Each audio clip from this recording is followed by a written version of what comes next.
নমস্কার বন্ধুরা, সবাই কেমন আছেন? আশা করছি সকলে ভালো আছেন। সেদিনকে আমরা চলে গিয়েছিলাম ভজহরি মান্নাতে লাঞ্চের জন্য।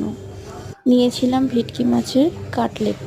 কাটলেটটা অসাধারণ ছিল, তার সাথে ছিল যে সর্ষের সসটা, একদম পিওর সর্ষে ছিল। আর ছিল ভাত, আলু ভাজা, মাছের মাথা দিয়ে ডাল, এমনি মাছ ভাজা, ভেটকি মাছের পাতুরি নিয়েছিলাম, আর বললাম তো এমনি মাছ ভাজা, আর হচ্ছে মটন কষা।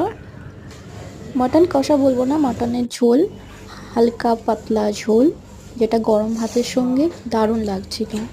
লাস্টে নিয়েছিলাম নলের গুড়ের আইসক্রিম। আইসক্রিমটাও খুব সুন্দর ছিল, অসাধারণ ছিল, কারণ আমি ফার্স্ট টাইম এই নলের গুড়ের এই আইসক্রিমটা খেলাম।